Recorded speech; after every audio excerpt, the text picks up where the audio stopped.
Hey everybody, welcome. My name is Margaret. Thanks for stopping by wherever you are stopping by. You're not on BookTube, you could be on Facebook, you could be on YouTube. I am here today to say, guess what's happening with my friend Elizabeth Mitchell. So in case people don't know Elizabeth already, can you just introduce yourself and your books and what you're about today? Yeah, so I'm Elizabeth, but on my writing side, I go by Elle Mitchell. I write a little bit of everything, mostly psychological suspense, but I do have some magical realism. My newest book is, shameless plug, coming November 4th. It's contemporary psychological fiction. It's very exciting, so get ready to buy that.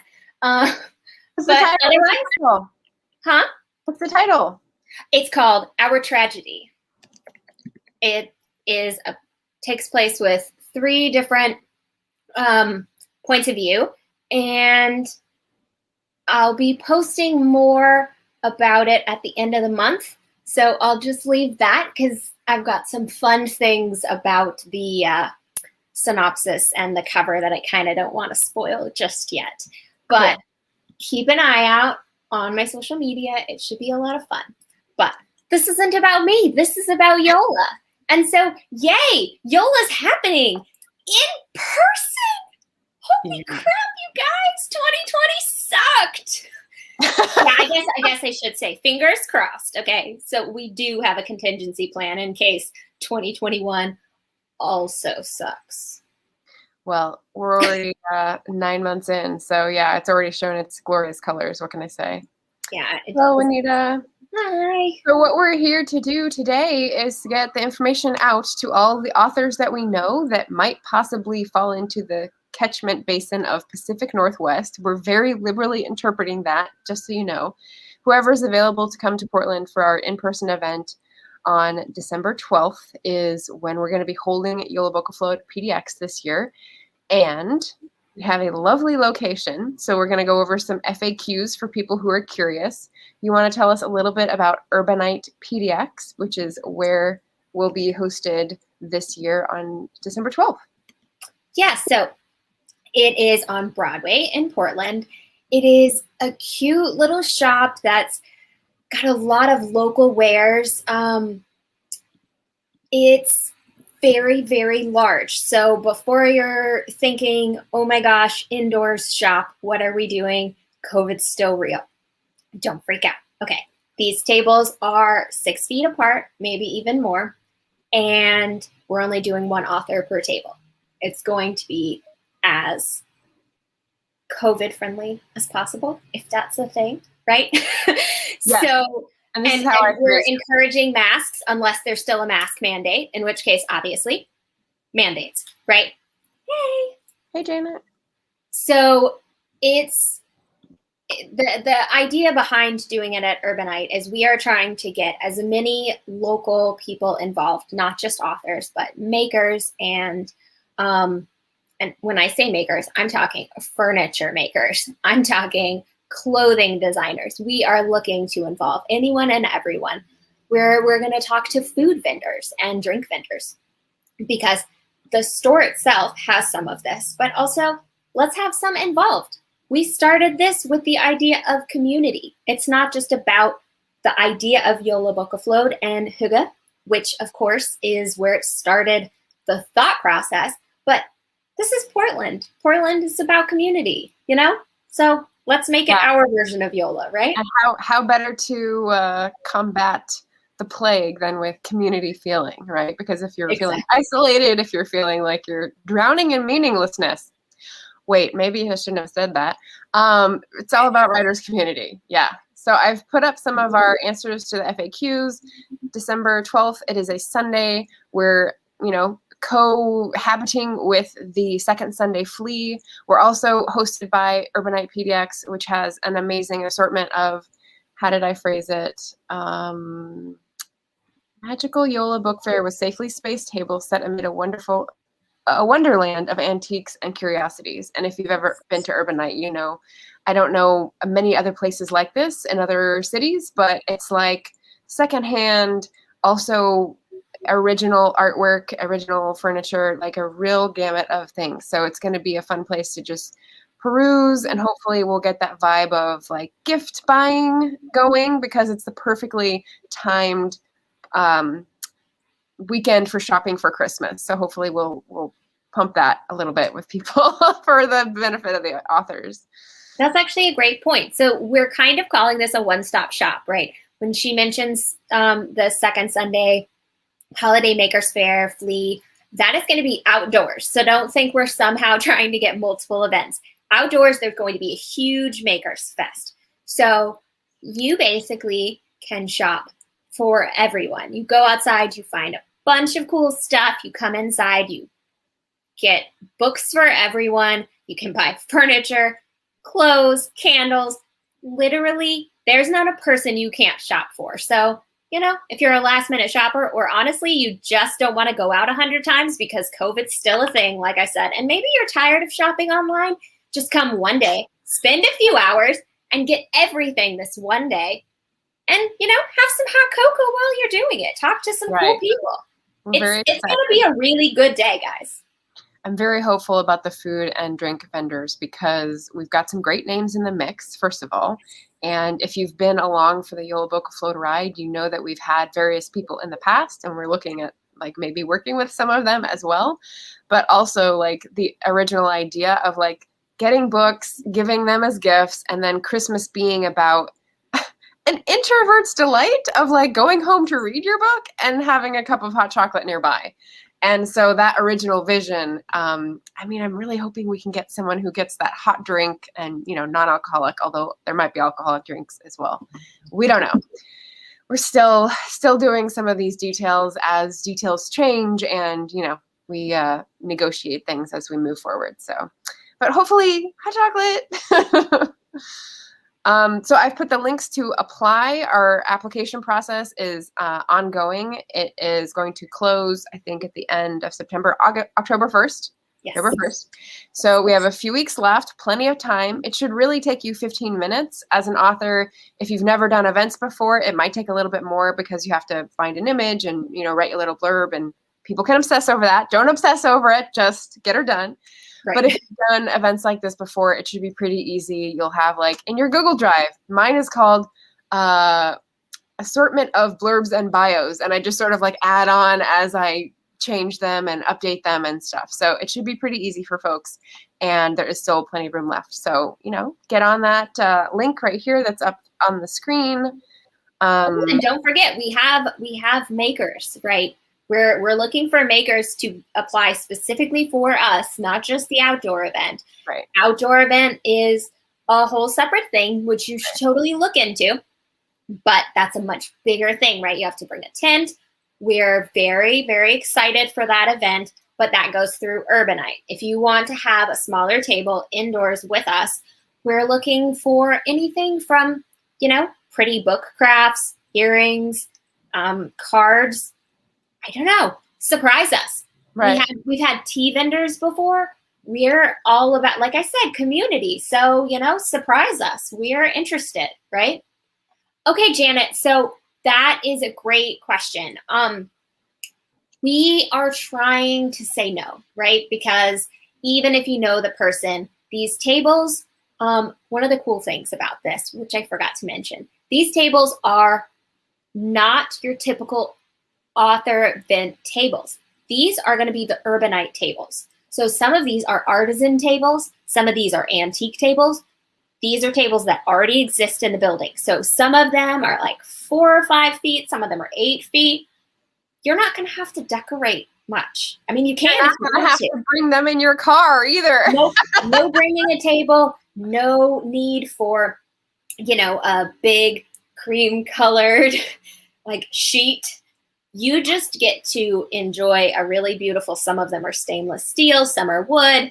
They are fascinating. They are gorgeous. And so we're going to be just utilizing what's there and embracing kind of the vibe of the building. And again, it kind of comes back to the word community. And I hate to be the person that keeps using that word, because it's like, come up with, you know, go to thesaurus, right? But it is what it is, right? We're really trying to keep it local. Yeah, and also just COVID safety, like the Yeah. socially distanced aspect of it is that we don't want people to be in close proximity to each other. At this point in September, looking out 4 months, it's kind of safe to say that we will still be socially distancing to be responsible. And so that's what we were trying to design the space to fit our needs and fit the safety needs of our author community. So there you go. I'm going to pop up whoop, a fun link here. So Elizabeth is modeling, but I have the one that you can see better because hers is layered.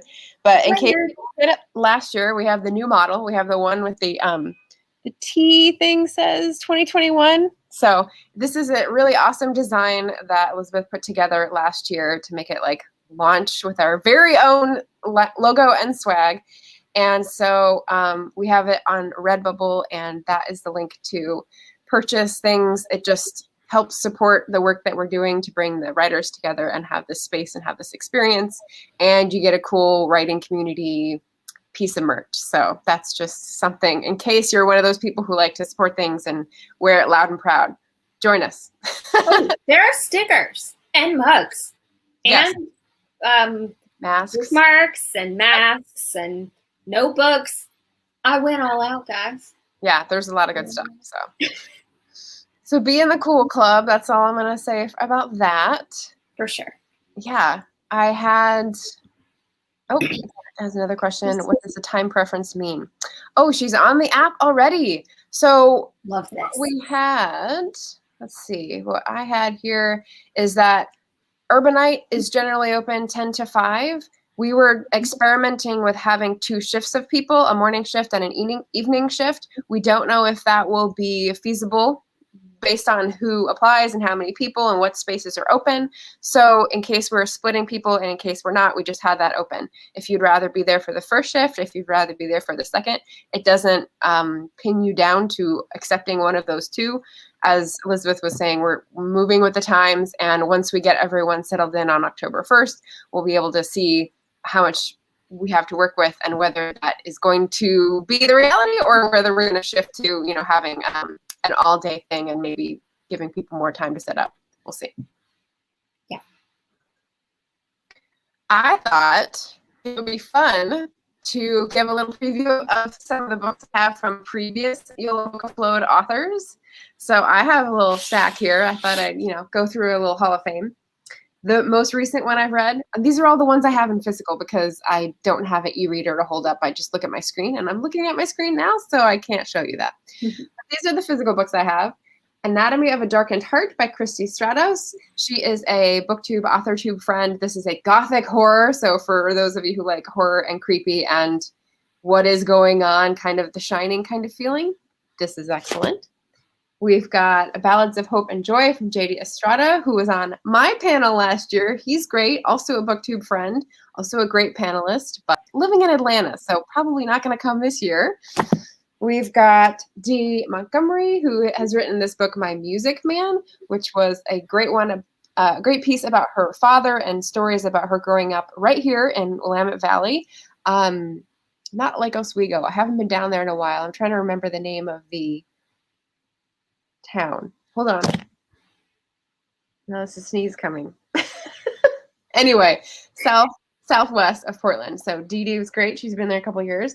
We've also got Lars Hedborg, who writes a series of Revolutionary War set American tales, and they're all on the shorter side, so they're great for younger audiences, but getting into different states' local conflicts during the Revolutionary War. So that's been really great. Historical fiction for the win.